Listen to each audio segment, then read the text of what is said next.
So let's take a look at this idea in Battletech. Mechs. I was going to say mechs versus minions, but that's something completely different. Mechs versus tanks. And by tanks, I mean ground vehicles to different type of effects on there. Generally speaking, why are mechs more powerful?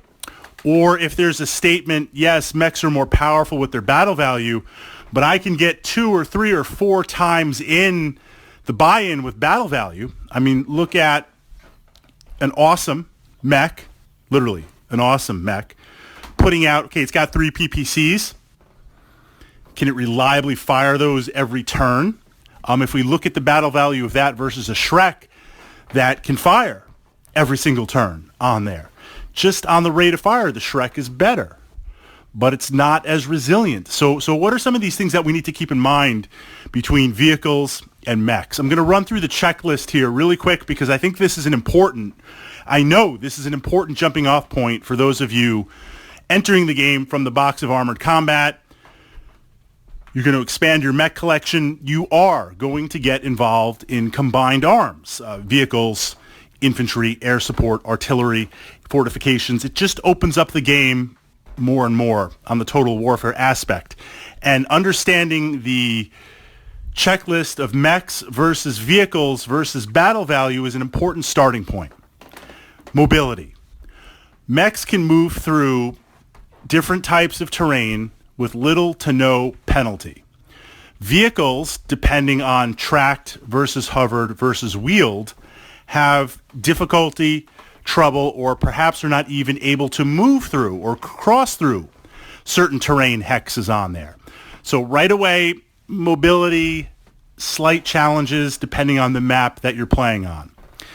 Secondly, unless a mech gets its leg blown off, it still has the full mobility. So you could be there with like 2 internals left and you haven't really suffered any internal damage. That mech is still going to be able to run and operate as needed. A vehicle, as it gets hit, takes motive hits. And this could be something like the tire, even though it's going to be run flat, shredding. It could be the armor on your treads just getting worn away and the treads falling. It could be that hover balloon around you. Your air cushion is deflating on one side.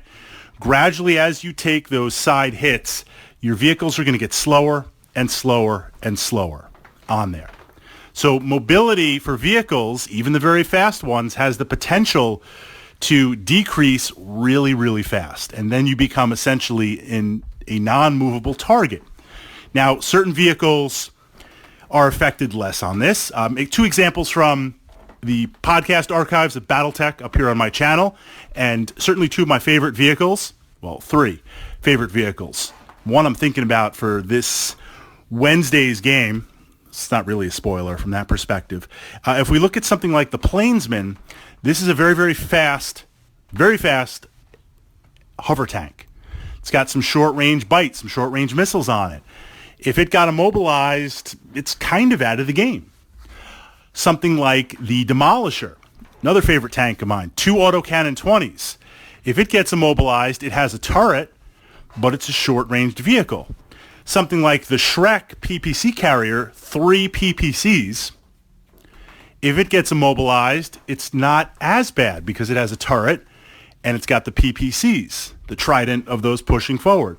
So depending on the exact configuration, getting immobilized, while it's not good, it might not be game finishing for that vehicle.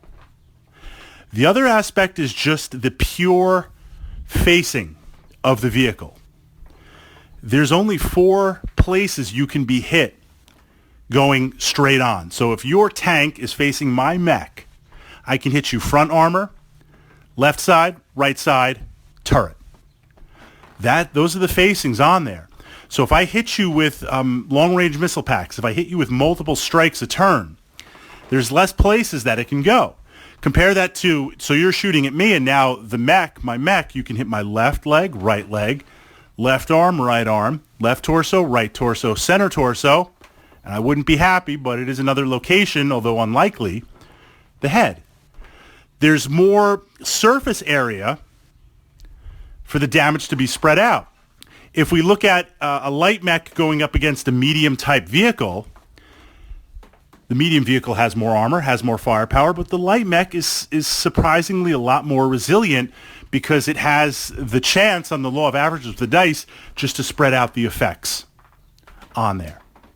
So looking at that, mechs can take more damage. It's spread out more. So you'd say, well, why would we play vehicles? Well, vehicles don't have to deal with heat issues. Vehicles have less battle value. They can often mount more weapons on there. And depending on the type of map that you're playing on, hex map versus wargaming table, it's easier to get hull down. It's easier to get cover. It's easier to block off line of sight where you can shoot at something it can't shoot back at you. There's a lot more tactical options with a vehicle.